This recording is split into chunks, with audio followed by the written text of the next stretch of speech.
অষ্টম শ্রেণীর ছাত্রছাত্রীদের উইল্যান্ড ও চ্যানেলে স্বাগত জানাচ্ছি।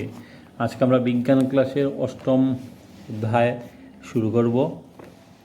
তো তোমরা চ্যাপ্টারের নাম হলো কোষ গঠন ও কাজ। তোমরা ইতিমধ্যেই জেনেছো যে আমাদের চারপাশের বস্তুগুলো সজীব বা জড়।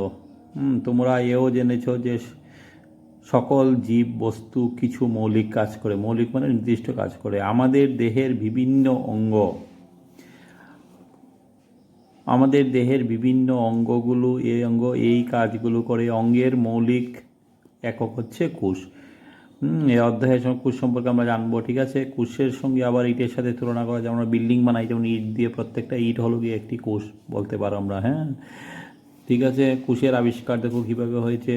বিজ্ঞানী রবার্ট হুক 1665 খ্রিস্টাব্দে নিজের তৈরি অণুবীক্ষণ যন্ত্রের সাহায্যে কর্কের পাতলা ছেদ পর্যবেক্ষণ, ছেদ মানে ভালো পাতলা করে কেটে নিয়ে আর কি। কর্ক হলো গাছের বাকলের অংশ।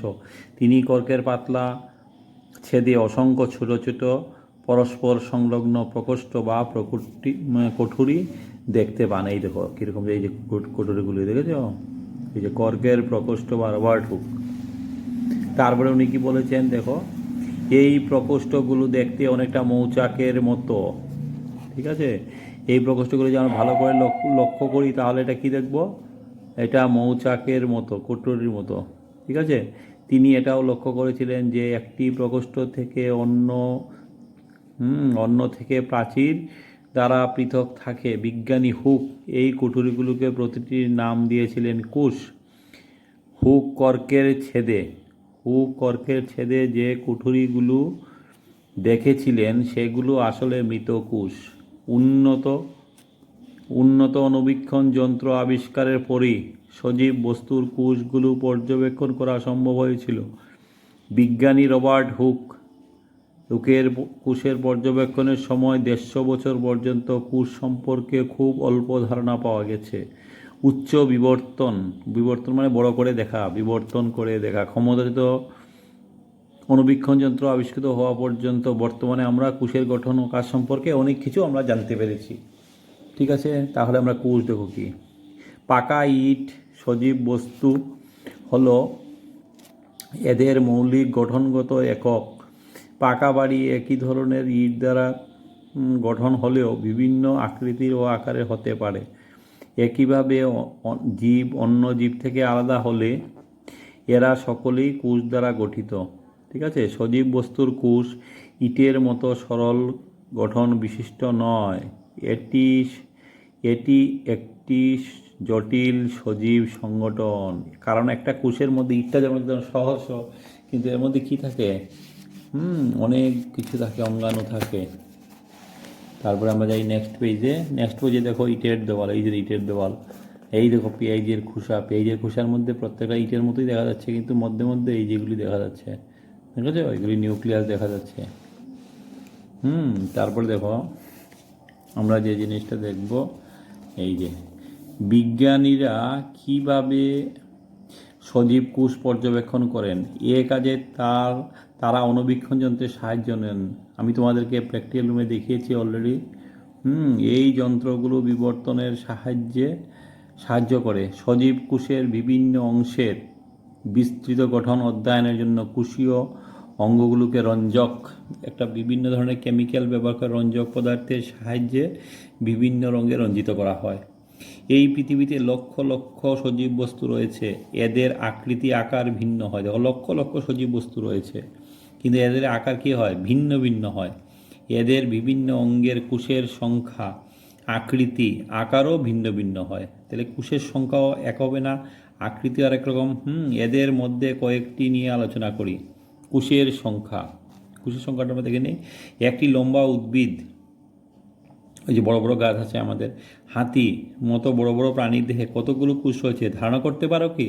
তোমরা ভাবতেই পারবে না। একটি জীব কোষে কতটি আছে, জীব বিশেষে দেখো কোষের সংখ্যা শত সহস্র হতে পারে, শত সহস্র কোটিও হতে পারে। মানুষের দেহে কোটি কোটি কোষের সমন্বয়ে গঠিত। এদের আকৃতি ও আকার বিভিন্ন রকমের হয়। ভিন্ন ভিন্ন কোষ সমষ্টি ভিন্ন ভিন্ন কাজ করে। তাহলে ভিন্ন ভিন্ন কোষ মিলে কি করবে, ভিন্ন ভিন্ন কাজ করবে। যে সকল জীব একাধিক কোষের সমন্বয়ে গঠিত তাদের বলা হয় বহুকোষী জীব। ছোট জীবের কোষের সংখ্যা তুলনামূলক কম থাকলেও জীবটির বিভিন্ন জৈবনিক ক্রিয়া সম্পাদন করতে কোনো অসুবিধা হয় না। তুমি জেনে অবাক হবে যে কেন অবাক হবে? একটি জীবের দেহে কোটি কোটি কোষ দ্বারা গঠিত হলেও তাদের জীবন শুরু হয় একটি মাত্র কোষ থেকে। এই কোষটি হলো নিষিক্ত ডিম্বাণু। ঠিক আছে, বারবার বিভাজিত হয় এবং সজীব বস্তু বেড়ে ওঠার সাথে সাথে কোষের সংখ্যাও বাড়তে থাকে। এই তো 8.3 আমরা পরের পেজে যাব। আচ্ছা, একটু পরে নিই আগে। 8.3-তে ক ও খ লক্ষ্য করো। চিত্রে উভয়ই সজীব বস্তুর দেহ একটি মাত্র কোষ দ্বারা গঠিত। একটি মাত্র কোষ দ্বারা কি বলবো আমরা? এককোষী জীব বলে। একটি বহুকোষী জীবের দেহে সকল প্রয়োজনীয় ক্রিয়াকলাপ ঘটে, তার সবগুলোই এককোষী জীবের মধ্যেও দেখা যায়। তাহলে বহুকোষী জীবের মধ্যেও যেরকম ক্রিয়াকলাপ হয়, তেমনি এককোষী হলেও তার মধ্যে সব কিছু হয়। অ্যামিবার মতো এককোষী জীব খাদ্য গ্রহণ, খাদ্যের পাচন, শ্বসন, রেচন এবং এদের বৃদ্ধি ঘটে। এবং এরা কি করে? এরা প্রজনন বা বংশ বিস্তার করে। ঠিক আছে, একটি বহুকোষী জীবেও এই কাজগুলো বিশেষ কোষ নিয়ে গঠিত কোষগুচ্ছ দ্বারা হয়। এই কোষগুচ্ছকে কি বলে? অনেকগুলি কোষ এই কাজগুলি করে। যেমন পাচনের ক্ষেত্রে পাচন করবে, খাদ্য গ্রহণের ক্ষেত্রে বিভিন্ন থাকবে, শ্বসন রেচন আলাদা আলাদা হয়। এগুলোকে বলা হয় কলা। এই কলা থেকেই অঙ্গের সৃষ্টি হয়। ঠিক আছে, সৃষ্টি হয়। এই দেখো 8.3 ছবি, দুইটা এককোষী প্রাণী, একটা অ্যামিবা আর একটা প্যারামেসিয়াম। পয়জপলা আকার রামেশিয়াম, প্যারামেশিয়াম, এই যে প্যারামেশিয়াম, এটা হলো গিয়ে অ্যামিবা। ঠিক আছে, এখানে কি দিয়েছে দেখো। শিক্ষার্থীদের অ্যামিবা ও প্যারামেশিয়ামের স্থায়ী স্লাইড আমার আছে, আমরা তোমার দেখাবো। এছাড়া তিনি পুকুরের জল সংরক্ষণের জলে উপস্থিত বিভিন্ন স্থায়ী স্লাইড তৈরি করবেন, যা শিক্ষার্থী দেখাবেন। ঠিক আছে, আমরা দেখাবো এগুলি। তারপর লক্ষ্য করো 8.3-তে কতে লক্ষ্য করো, চিত্রে অ্যামিবার আকৃতি সম্বন্ধে কি বলবে? তুমি হয়তো অ্যামিবার বিষম আকৃতি। সত্যি বলতে কি, অ্যামিবার নির্দিষ্ট কোনো আকৃতি নেই, যদিও অন্যান্য জীব নির্দিষ্ট আকৃতিতে আছে। এটি তার আকৃতি সবসময় পরিবর্তন করে। লক্ষ্য করো, এর দেহ থেকে বিভিন্ন ধরনের কী থাকে? উপবৃদ্ধি বেরিয়েছে। উপবৃদ্ধি মানে এইগুলি, এই যে উপবৃদ্ধি এইগুলি। তাহলে কি বলে? কোনো নির্দিষ্ট আকৃতি থাকে না। এই উপবৃদ্ধিগুলিকে কি বলে? ক্ষণপদ বলে। তাহলে পরীক্ষা যদি আসে ক্ষণপদ বা সিউডোপোডিয়া, ক্ষণপদ মানে ওই যে বেরিয়েছে, এগুলি ক্ষণপদ বলে। এর কথা তোমরা সপ্তম শ্রেণীতে জেনেছ। অ্যামিবার গমন, খাদ্য গ্রহণের সময় ক্ষণপদগুলো বেরিয়ে আসে এবং অবলুপ্ত প্রাণীকে বেরিয়ে আসে এবং অবলুপ্ত হয়। এই যে এখানে ধরো খাদ্যটা আসলো, তারা এই দিক থেকে সে বন্ধ করে দেবে, তাহলে কি হবে? মধ্যে খাদ্যটা ঢুকে গেল। অ্যামিবা ক্রমাগত তার আকৃতি পরিবর্তন ঘটাতে পারায় তার কি সুবিধা হয়? যে খাদ্য ঢুকলে ইয়ে করবে। দেহ থেকে ক্ষণপদ বের হওয়ায় অ্যামিবা দেহাকৃতি পরিবর্তন ঘটে। ক্ষণপদের সাহায্যে অ্যামিবা গমন ও খাদ্য গ্রহণ করে। মানুষের শ্বেত রক্তকণিকার এমন হয় যে কি হয়?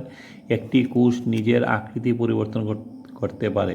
তবে মনে রাখবে যে শ্বেত রক্তকণিকা দেহের বিভিন্ন প্রকার কোষের মধ্যে এক প্রকার কোষ। অ্যামিবা একটি স্বয়ংসম্পূর্ণ স্বাধীন ও এককোষী জীব। কোটি কোটি কোষের সমন্বয়ে গঠিত জীবদেহের কোষের আকৃতি কীরূপ হতে পারে তুমি মনে করো। 8.4টা আমরা এরপর পরের পেজে দেখব। কোন 8.4-এ ক খ গ আছে, ছবি আছে। মানুষের লোহিত রক্তকণিকা পেশি কোষ, স্নায়ু কোষ বিভিন্ন আকৃতির হয়। সাধারণত গোল কোষের আকৃতি গোলকের মতো লম্বাটে হয়, কিছু লম্বা ও দুই প্রান্তে সূচালো হয়। এদের মাকো আকৃতির কোষ বলে। চিত্র 8.4, কোষগুলি খুব লম্বা। স্নায়ু কোষগুলো নিউরনের মতো কিছু শাখা যুক্ত হয়। এটা হলো 8.4। তাহলে আমরা দেখে নিই 8.4। এই যে 8.4, এইখানে কটা দেখেছে। ক হলো এই যে 1 2 3, এটা হলো গিয়ে লোহিত রক্তকণিকা, গোলাকার লোহিত রক্তকণিকা। ঠিক আছে, 2 নম্বর হলো মাকো আকৃতির পেশিকোষ, এই যে মাকো আকৃতির উপর 2টা চোক্কা মাকো আকৃতির পেশিকোষ। লম্বা শাখাযুক্ত হলো স্নায়ুকোষ, এই যে ডেনড্রন, ঠিক আছে, কোষদেহ, নিউরন, ঠিক আছে। কী লিখেছে দেখো, স্নায়ু সংবাদ গ্রহণ ও প্রেরণের মাধ্যমে স্নায়ুকোষের বিভিন্ন কাজ নিয়ন্ত্রণ করে, ঠিক আছে, নিয়ন্ত্রণ সাধন করে। তারপরে কি বলেছে দেখো, তুমি কি বলতে পারো কোষের কোনো অংশ কোষকে তার নিজস্ব আকৃতি প্রদান করে? কোষীয় অংশগুলো একটি সজীব আবরণী দ্বারা আবৃত থাকে। তাহলে কি বলবো, একটা সজীব আবরণী আবৃত থাকে। এই আবরণী উদ্ভিদ ও প্রাণী কোষকে নির্দিষ্ট আকৃতি প্রদান করে। এই যে আবরণে থাকে, আবরণটা কী করবে, একটা নির্দিষ্ট আকৃতি প্রদান করবে। একে কি বলে, কোষ পর্দা। উদ্ভিদ কোষ পর্দা ঘিরে একটি অতিরিক্ত মৃত আবরণী থাকে, একে কোষ প্রাচীর বলে। একটা হলো কোষ পর্দা, একটা হলো কোষ প্রাচীর। এটি উদ্ভিদ কোষকে নির্দিষ্ট আকৃতি দৃঢ়তা প্রদান করে। 8.7, তাহলে আমরা 8.7টা আমরা দেখে নেব তারপরে, ঠিক আছে। আচ্ছা, এখানে আমরা 8.7 মনে রাখবো, দেখবো সজীব কোষ। দেখো সজীব বস্তুর একটি, এই যে কোষের আকার, এবার আমরা বলবো কোষের আকার। কোষের আকার দেখো, সজীব কোষের একটি কোষের আকার খুব ছোট বা বেশ বড় হতে পারে। 1 মিটার, এটি 1 মিটারের 10 লক্ষ ভাগের 1 ভাগ। 1 মিটার মনে আছে তো, কাপড় কিনতে গেলে আমরা বাজারে যে দণ্ড থাকে 1 মিটার, এটাকে 10 লক্ষ ভাগ করলে 1 ভাগ হবে গিয়ে একটি কোষ। দেখো যেমন হতে পারে তেমনি এটি কয়েক সেন্টিমিটার লম্বাও হতে পারে। তবে বেশিরভাগ কোষ আণুবীক্ষণিক হয়, এদের খালি চোখে দেখা যায় না, এদের অণুবীক্ষণ যন্ত্র বা মাইক্রোস্কোপের সাহায্যে দেখতে হয়। সবচেয়ে ছোট কোষ হলো ব্যাকটেরিয়া গোষ্ঠীভুক্ত, এর আকার 0.1 থেকে 0.5 মাইক্রোমিটার হয়। এবং সবচেয়ে বড় কোষ হলো উট পাখির ডিম, এর আকার 170 মিলিমিটার ইন্টু 130 মিলিমিটার, ঠিক আছে। এবার 8.2তে দেখো কিছু কাজ দিয়েছে। একটি মুরগির ডিম সিদ্ধ করো, সেদ্ধ হয়ে গেলে ডিমের খোসা ছাড়িয়ে নাও। কি দেখতে পাচ্ছ, এটি সাদা অংশ ও হলুদ অংশ।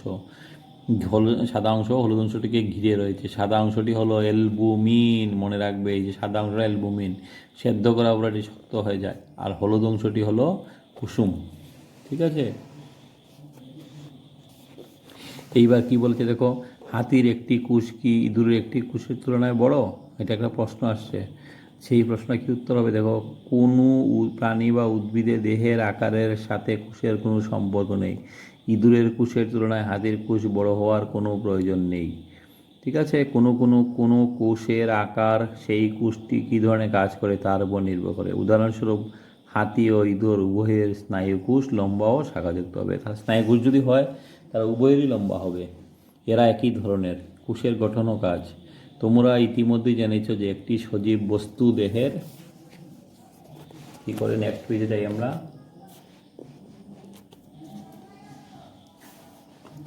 হ্যাঁ, কি বলেছে দেখো, অনেকগুলো অঙ্গ রয়েছে। আমরা সপ্তম শ্রেণীতে কি বলেছি, পাচন অঙ্গ, যেখানে পাচিত হয় খাদ্য। পাচন অঙ্গগুলো পাচনতন্ত্র গঠন করে। এই তন্ত্রের প্রতিটি অঙ্গ বিভিন্ন ধরনের কাজ করে, যেমন পাচন, শোষণ, আত্তীকরণ। একইভাবে একটি উদ্ভিদের বিভিন্ন অঙ্গ কিছু নির্দিষ্ট বা বিশেষ কাজ করে। উদাহরণস্বরূপ কি বলা যায় দেখো, উদ্ভিদের মূল জল ও খনিজ লবণ শোষণ করে, তাহলে এবং পাতায় উদ্ভিদের খাদ্য তৈরি হয়। প্রতিটি অঙ্গ আবার একই ধরনের কতকগুলো কলা নিয়ে গঠিত হয়। একই ধরনের কোষ নিয়ে গঠিত কোষগুচ্ছ যখন একটি নির্দিষ্ট কাজ করে তখন তাকে আমরা কি বলবো, কলা বলবো। এটা মনে রাখবে, একই ধরনের কোষ নিয়ে গঠিত কোষগুচ্ছ যখন একটি নির্দিষ্ট কাজ করে তাকে কি বলবো, কলা বলে। এখন তোমরা বুঝলে যে একটি অঙ্গ কিছু কলার সমন্বয়ে গঠিত এবং কলাগুলো আবার বিশেষ কোষের সমন্বয়ে গঠিত। এগুলি হলো এর মৌলিক ও গঠনগত একক হলো কোষ, ঠিক আছে। এবং কোষের বিভিন্ন অংশ কি বলছে দেখো, কোষের বিভিন্ন অংশ, কোষ পর্দা, কোষ আবরণী। একটি কোষের মৌলিক উপাদান হলো কোষ পর্দা, সাইটোপ্লাজম ও নিউক্লিয়াস। তাহলে 3টা জিনিস মনে রাখতে হবে। হ্যাঁ, একটা কোষের মধ্যে যেমন একটা কোষ হলো, কোষের মধ্যে কি আছে, নিউক্লিয়াস থাকবে মধ্যে, আর এইগুলি হলো সাইটোপ্লাজম। এই যে এখানে সাইটোপ্লাজমের কথা বলেছে। তাহলে এই যদি কোষ হয়, কোষের মধ্যে যে গুলটা থাকবে সেটা হলো নিউক্লিয়াস, আর সাইডে যে জেলির মতো অংশ থাকবে সেটাকে বলা হয় সাইটোপ্লাজম। ঠিক আছে। এই যে কোষ পর্দা ছিদ্রযুক্ত হয়, যে কোষ পর্দাটা কি বাইরের যে আবরণটা, কোষ পর্দা ছিদ্রযুক্ত হয়, এর মধ্য দিয়ে কোষের ভিতরেও ঢুকবে, আবার বাইরেও বেরিয়ে যাবে। ঠিক আছে। দেখো, কোষের বিভিন্ন উপাদানগুলো পর্যবেক্ষণ করার জন্য একটি পেঁয়াজ নাও। এবার উপরের গোলাপি শুকনো খোসা ছাড়াও একটি চিমটার সাহায্যে পেঁয়াজের রসালো অংশ থেকে একটি পাতলা স্তর বের করে নাও। এখন এটি কাচের স্লাইডে রাখো ও তাতে 1 ফোঁটা জল দাও। এতে 1 ফোঁটা মিথিলিন ব্লু দ্রবণ দিয়ে কভার স্লিপের সাহায্যে ঢেকে দাও। কভার স্লিপ বসানো হলে খেয়াল রাখতে হবে যাতে কভার স্লিপে বুদবুদ না থাকে। এবার অণুবীক্ষণ যন্ত্রের নিচে দেখো, পর্যবেক্ষণ করো। কি দেখলে তার চিত্র আঁকো। 8.5 এর সাথে তোমার আঁকা চিত্রটি মিলিয়ে নাও। পেঁয়াজের কোষের আবরণটি হলো কোষপর্দা। এটি আবার একটি পুরো আবরণী দ্বারা আবৃত থাকে, তাকে কি বলে? কোষ প্রাচীর। পুরো আবরণী দ্বারা কোষ প্রাচীর। এবং কোষের কি বলে? কেন্দ্রস্থলে অবস্থিত ঘন সন্নিবিষ্ট বস্তুটি হলো নিউক্লিয়াস। কোষের নিউক্লিয়াস ও কোষ পর্দার মধ্যবর্তী জেলির মতো থাকে, তাকে সাইটোপ্লাজম বলে। আমি যেটা বললাম, এই যে নিউক্লিয়াস আর এই সাইডে জেলির মতো হবে, যে পেঁয়াজের খোসা, এইগুলো দেখলে ছবি সাইটোপ্লাজম। ঠিক আছে। এরপর কি বলে দেখো, উদ্ভিদ কোষের প্রাচীর থাকে কেন? তোমরা নিশ্চয়ই আগে জেনেছ কোষ পর্দা কোষকে নির্দিষ্ট আকৃতি প্রদান করে, এবং কোষ পর্দাকে ঘিরে আরও একটি পুরো আবরণ রয়েছে, তাকে কোষ প্রাচীর বলে। তাহলে কোষ পর্দা হলো ভিতরেরটা, আর বাইরে যেটা থাকবে সেটা হলো কোষ প্রাচীর। এটি উদ্ভিদ কোষের কি করে সুরক্ষার জন্য কোষ প্রাচীরের প্রয়োজন। এটি কোষকে রক্ষা করে। উদ্ভিদ কোষকে তাপমাত্রার পরিবর্তন, জুড়ে বায়ু প্রবাহ প্রভৃতি আর্দ্রতার হাত থেকে নিজেকে রক্ষা করে। তারপরে নেক্সট পেজে যাই।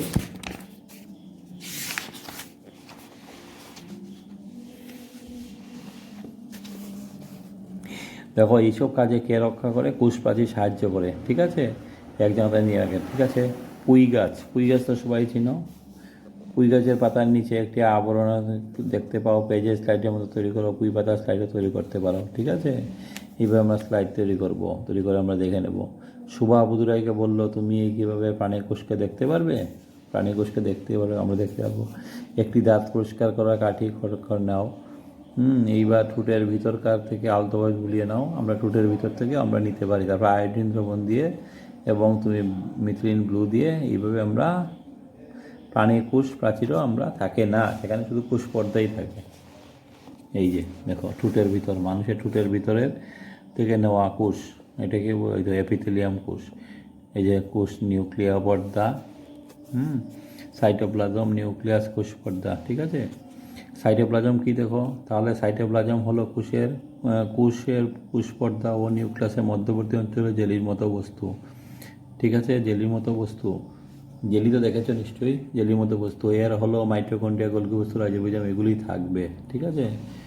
এরপর আছে নিউক্লিয়াস কি আছে দেখো, নিউক্লিয়াস হলো কোষের একটি গুরুত্বপূর্ণ অংশ হলো নিউক্লিয়াস। এটি গোলাকার হয়, কোষের মাঝখানে অবস্থান করে। একে সহজেই রঞ্জিত করার যন্ত্রের সাহায্যে দেখা যায় মাইক্রোস্কোপে। নিউক্লিয়াসে যে আবরণী থাকে সেই কোষ পর্দায় যুক্ত হয়, এবং নিউক্লিয়াস ও সাইটোপ্লাজমের মধ্যে বিভিন্ন বস্তুর আদান প্রদান ঘটে। উচ্চ বিবর্তন ক্ষমতাসম্পন্ন অণুবীক্ষণ যন্ত্রের সাহায্যে নিউক্লিয়াসকে পর্যবেক্ষণ করলে এর ভিতর একটি গোলাকার অংশ দেখা যায়। আবার নিউক্লিয়াসের ভিতরে একটা গোলাকার অংশ দেখা যায়, তাকে নিউক্লিওলাস বলে। এছাড়া নিউক্লিয়াসের ভেতর থেকে কতগুলি সুতার মতো গঠন থাকে, এদের ক্রোমোজোম বলে। তোমরা সব জেনে যাচ্ছ, কিন্তু ক্রোমোজোম কি? তাহলে নিউক্লিয়াসের ভেতরে কিছু সুতার বংশ গঠন দেখা যায়, তাকে ক্রোমোজোম বলা হয়। ক্রোমোজোম জিন বহন করে, এবং এটি পিতৃমাতৃজনক ও পুত্রজনক বৈশিষ্ট্য কী করে? নেক্সট পেজে আমরা যাচ্ছি। সঞ্চার করে, দেখেছো, সঞ্চার করে। এবং কোষ বিভাজন অবস্থায় শুধুমাত্র ক্রোমোজোমই দেখা যায়। এই তো জিনটা কি বলেছে দেখো, সজীব বস্তু। তাহলে জিনটা আমরা জানতে লাগবে। সজীব বস্তুতে বংশগতির একক হলো জিন।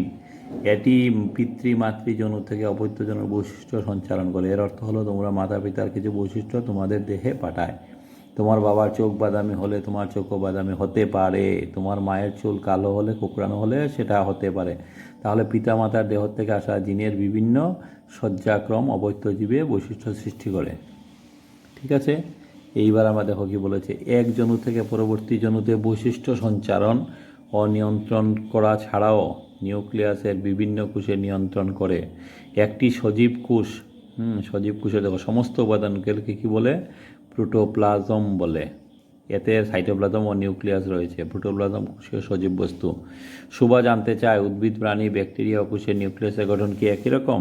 দেখো, বহুকোষী জীবকোষের নিউক্লিয়াসের মতো ব্যাকটেরিয়া কোষের নিউক্লিয়াস সুগঠিত নয়। যে সকল কোষে কোষীয় নিউক্লিয় পর্দা ও নিউক্লিয় বস্তু থাকে এদের প্রোক্যারিওটিক কোষ বলে। যদি আমার কি থাকে? পর্দাবিহীন থাকে, পর্দা যদি না থাকে তাহলে প্রোক্যারিওটিক কোষ বলে। প্রোক্যারিওটিক কোষ নির্দিষ্ট জীবদের প্রোক্যারিওটস বা আদি নিউক্লিয়াসযুক্ত জীব বলে। প্রো মানে আদি আর ক্যারিয়ন মানে নিউক্লিয়াস। দেখো, যেমন ব্যাকটেরিয়া, নিলাব, সবুজ শৈবাল। পেঁয়াজের কোষে ঠোঁটের ভিতরে অংশ নিউক্লিয় পর্দা দ্বারা আবৃত, কী করে? আবৃত এবং সুগঠিত নিউক্লিয়াস থাকে, এদের ইউক্যারিওটিক কোষ বলে। তাহলে জিহ্বার আমরা যে ঠোঁটের নিচে পেলাম সেটা হলো তার নিউক্লিয় পর্দা থাকে, তার জন্য এটা হলো গিয়ে ইউক্যারিওটিক কোষ। তাহলে আমরা দুই রকমের পেলাম কোষ, একটা হলো প্রোক্যারিওটিক কোষ আর একটা হলো ইউক্যারিওটিক কোষ। যেটা পর্দা নেই সেটা হবে প্রোক্যারিওটিক, আর পর্দা থাকলে কী হবে? ইউক্যারিওটিক কোষ। ঠিক আছে। ব্যাকটেরিয়া, নীলাভ, সবুজ শৈবাল। ব্যাকটেরিয়া, নীলাভ, সবুজ শৈবাল ছাড়াও বাকি সকল জীবদেহের ইউক্যারিওটাস বা আদর্শ নিউক্লিয়াস বলে। ইউ মানে প্রকৃত আর ক্যারিয়ন মানে নিউক্লিয়াস।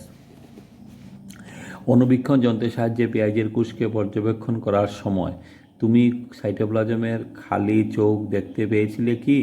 একে ভ্যাকুয়াল বা কোষ গহ্বর বলে। আমরা খালি জায়গা যদি পাই সেটাকে আমরা কি বলবো? কোষ গহ্বর বলবো। পেঁয়াজের একটি মাত্র বড় কোষ গহ্বর থাকে।